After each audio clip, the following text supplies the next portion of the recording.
buat saya, bicara pagi, saya Raffi Ahmad, saya ingin sharing sedikit, saya ingin cerita sedikit, berbagi pengalaman saya dan juga berbagi motivasi buat kalian semuanya. Buat saya, menyerah itu tidak ada kata menyerah. Kalau kita capek, kita boleh istirahat sejenak. Tapi setelah itu kita kembali lagi ke track kita untuk mengejar mimpi kita. Dulu, saya kemana-mana itu syuting tuh diantar almarhum papa saya. Saya dibayar honor pertama kali itu 500.000. 500.000 itu syuting. Dari Bandung ke Bogor itu naik bis, udah 40.000. Udah menginap di hotel 40.000 juga, 50.000 juga. Mungkin nggak cukup lah. Tapi ya itu nggak boleh menyerah. Itu adalah proses. Tidak ada hidup yang tidak melewati proses. Sampai papa saya bilang, jangan kita bekerja itu karena uang. Jangan, tapi biarlah uang yang akan datang kepada kita karena kita bekerja. Karena kalau kita bekerja karena uang, takutnya yang namanya manusia ada ambisi.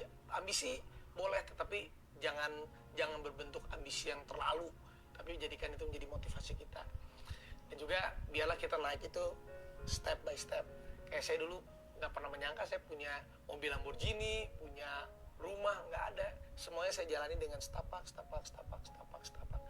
Dan dulu tuh saya percaya banget kalau rezeki yang kita punya, kita harus bagi kepada siapapun itu. Jadi honor pertama saya tuh umur 14 tahun, dapat honor dulu 500.000. Honor saya yang pertama sampai saya umur 23 tahun, saya nggak pernah tahu berapa banyak uang yang saya miliki. Semuanya saya titipin di orang tua saya semua. Saya titipin di mama saya dan saya titipin di papa saya. Saya bilang ke mereka, pakai aja uang saya. Waktu itu kan karena papa saya udah dilikuidasi banknya. Silakan pakai aja, nggak apa-apa, berapapun pakai. Yang penting saya mau biar buat makan aja. Itu yang saya lakukan kepada orang tua saya. Dan saya tuh baru pegang uang itu umur 23 tahun. Akhirnya mama saya bilang, udah kamu udah gede, biar kamu yang pegang uangnya. Dan waktu itu papa saya meninggal, saya umur 16 tahun. Saya pikir papa saya meninggal, wah itu akhir dari semuanya. Karena saya merasa umur saya 16 tahun, apa saya bisa untuk menanggung ibu dan adik-adik saya. Tapi memang papa saya tuh selalu bilang, jangan takut, karena Allah itu pasti memberikan cobaan yang kita pasti bisa lewatin, asal kita ikhlas. Nah, papa saya tuh selalu bilang, sapa setiap orang, silaturahmi itu penting. Karena Allah itu memberikan rezeki bukan hanya uang aja, tapi pertemuan, nafas kita, ketemu sama orang. Bertemu sama orang itu rezeki. Ya alhamdulillah kita dikasih umur panjang. Jadi papa saya tuh selalu bilang, kalau saya tuh pokoknya kalau ada orang dia nggak ngeliat aja bisa saya sapa duluan, bro, bisa gitu. Karena itu ajaran dari papa saya tuh, itu adalah sumber rezeki kita. Karena sehatnya kita, ketemu sama orang, siapa tahu dia nanti suatu saat kita susah, dia nolongin kita. Jadi itu adalah rezeki yang bener-bener. Silaturahmi itu kalau kita salaman ibaratnya nih, kalau sekarang karena lagi covid aja kan orang nggak salaman, tapi kan bukan itu maksudnya. Dengan salaman, dengan kita menyapa orang, Allah itu suka menitipkan rezeki dari situ. Jadi kita bantuin orang, jangan pernah takut. Pasti Allah itu akan memberikan rezeki yang luar biasa sama kita asal kita ikhlas. Jadi itu sih sedikit yang saya bisa sharing sama kalian. Yang paling pertama, kita jangan pernah menyerah guys. Kalau menyerah itu, kalau kita udah menutup mata, baru kita menyerah dalam kehidupan ini. Kalau capek, manusiawi, biar kita beristirahat. Yang ketiga, silaturahmi itu penting.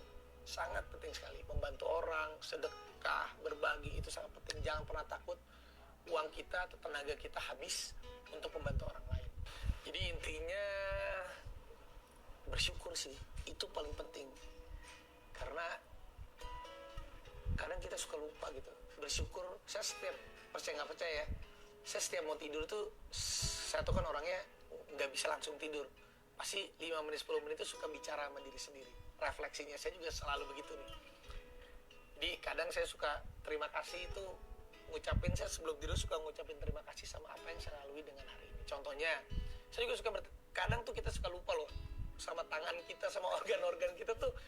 Kebayang nggak kalau salah satu panca indera kita amit-amit ya, misalnya kenapa-napa, aduh, makanya kadang saya suka ngomong, aduh ya Allah mudah-mudahan mata saya, tangan saya, kaki saya, otak saya, semuanya masih bisa berjalan dengan baik, sehingga saya tuh bisa melakukan yang terbaik. kadang kan juga kita suka lupa gitu, aduh kalau misalnya suatu saat amit-amit nih, ini aja kita nih, saya aja kemarin main bola, tangan saya nih sakit nih, terus kadang kita abis ngapain misalnya kaki kita kenapa, itu kan menghambat kita dalam bekerja. Makanya dalam hal kecil kita harus bersyukur, terutama tuh sama diri kita sendiri. Bukan diri kita sendirinya, kita juga harus bisa syukuri semua apa yang ada di dalam diri kita. Sama istri saya tuh kadang suka juga ngucapin terima kasih meskipun random ya. Saya kalau lagi enak aja, sayang makasih ya kamu udah selalu sabar sama aku gitu. Meskipun aku suka kadang gengsi, tapi ucapan terima kasih sama ibu saya juga, "Mam, makasih ya." Jadi kita harus bisa mengucapkan terima kasih kepada lingkungan kita, diri kita, yang memang dengan kita bisa berterima kasih itu kita bisa menghargai orang-orang yang sudah membuat kita menjadi seperti ini. Kadang juga itu dia, saya percaya bahwa doa dari orang sekitar itu yang paling benar-benar banget, yang makbul banget buat kita. Jadi yang paling pertama kita harus bersyukur, kita harus jangan lupa juga mengucapkan terima kasih. Yang paling penting pasti kepada Allah Subhanahu wa taala dan juga kepada semua yang ada di tempat kita. Jadi percaya atau nggak percaya, kita itu tidak bisa sukses karena sendiri. Kita itu nggak bisa hidup sendiri. Kita tuh nggak bisa apa-apa sendiri. Makanya silaturahmi kepada semuanya yang ada di dekat kita, bahkan yang ada jauh dimanapun, itu penting banget. Aku tuh nggak tahu kenapa suka dijulukin sama teman-teman tuh Miss Congeniality, apalah itulah pokoknya. Karena itu dia, memang aku tuh nggak tahu, aku tuh takut kalau kehilangan teman.